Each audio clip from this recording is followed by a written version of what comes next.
Yes? Another question would be, how would you respond to someone say God created, mankind in a way, and why are there Yeah.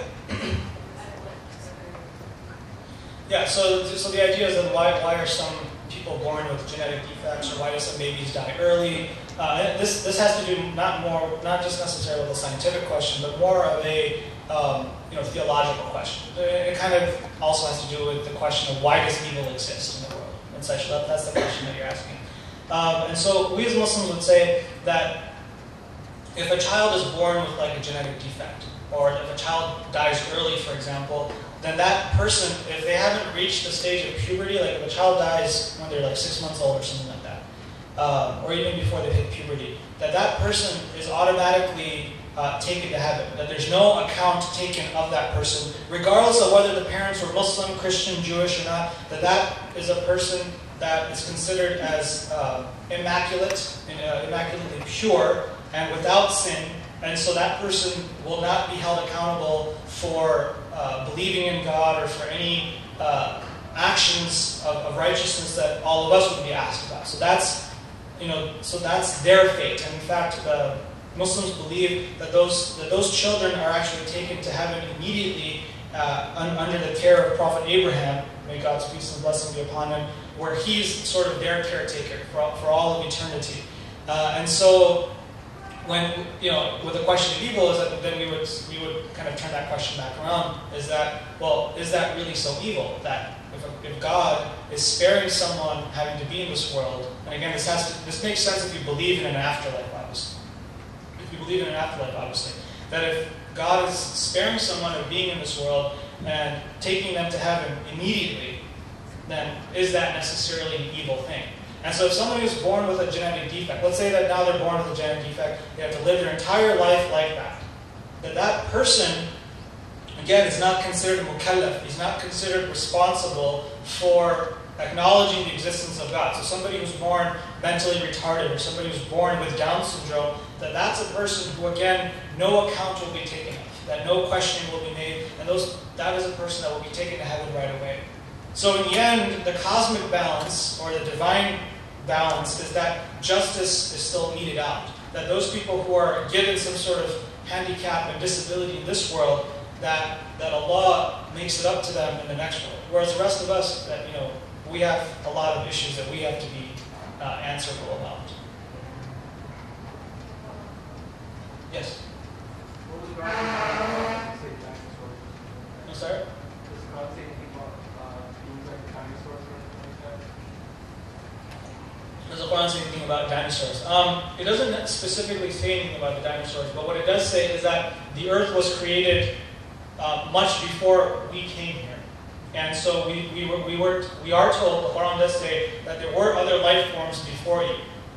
And so, obviously, there's nothing incompatible in believing in dinosaurs. I think there's enough fossil records for us to believe in dinosaurs. And so, we know that we weren't, that it wasn't like the earth was created and then human beings were put there right away. The earth was created and it was there for a long time. And then Adam and Eve were in heaven. And then after the fall is when they were actually sent down to earth. And so by that time, whether dinosaurs existed when they came into this world, God knows best. But there's nothing incompatible in believing in dinosaurs. But there's nothing which says that there were dinosaurs necessarily. It's left vague, saying that there were other creation before we were created. Yes? Isn't there something that says that there are different life forms in the universe where we haven't been able to contact different? It's not said in those specific terms. What it does say is that Allah الَّذِي خَلَقَ السَّمَاوَاتِ وَالْأَرْضَ وَمَنْ فِيهِنْ.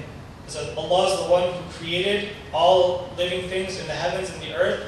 And وَمَنْ فِيهِنْ, man is used in the Arabic language for who. And so whosoever may be within it. And so it's left open in the sense that we can't say for sure that there are other life forms, but at the same time we won't deny that there could be, because since it's said in those particular terms, we can't say that we don't believe in life on other planets. What we do know is that, for example, that Muslims, we know that there's another type of life form called the jinn, right? I again, that's a whole other lecture for another type. But we know that there are jinn who Allah says have the power to travel freely within the heavens. And so they're able to, the word that's used is they're able to swim in the heavens. And so, is that what the Quran is referring to, that it's these jinn that are able to go across the solar system and universe? It could be. Could it be that there's other life forms, like other human beings or other aliens or whatever, that it's a possibility? That it leaves it open by saying وَمَنْ فِيهِمْ, and whomsoever may be within it. But in terms of saying specifics, it's not mentioned. Yes?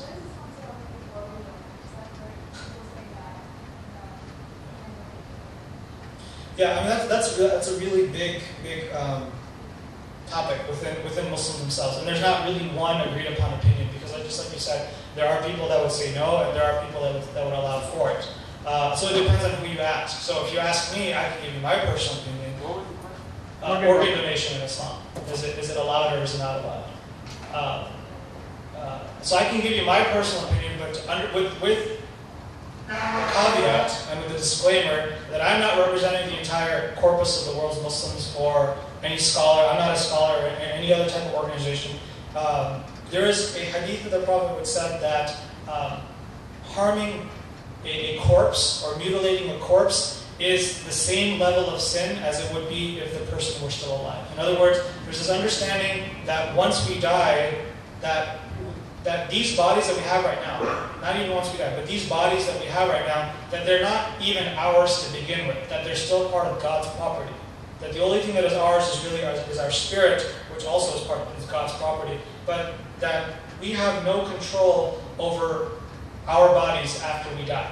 And so so for someone to say that I want to give my heart or I want to give my lungs or whatever to another person after I'm dead, it's you're saying something about property which is not yours. Like I can't say that I'm going to give this bag to somebody else because it's not my bag. It's her bag.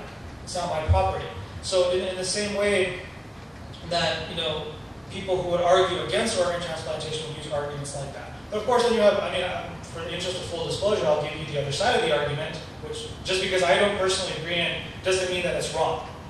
That's what exists within the Muslims of the world. That it's all obviously the argument that whosoever, there's a verse in the Quran that says وَمَنْ أَحْيَاهَا فَكَأَنَّمَا أَحْيَا النَّاسَ جَمِيعًا, that whosoever saves one life, it is as if he has saved all of humanity.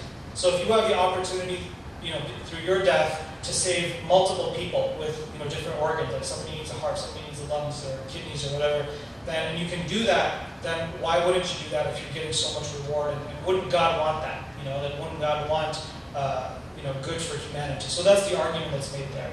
So those are the two opinions, and there's multiple intermediate opinions about which organs are allowed, which are not allowed. Won't get into all of those details, but simply to say that that's kind of what Islam says. So there's not one particular opinion. There's no hope in Islam to say that this is what Muslims believe in, but it's the full spectrum. And so ultimately, I think it's up to the individual to see what they feel comfortable with, and what do they feel comfortable with doing with their organs, knowing full well that ultimately on that day, again, if you believe in the afterlife, that you're the one who has to be responsible for God, not anybody else or not any scholar.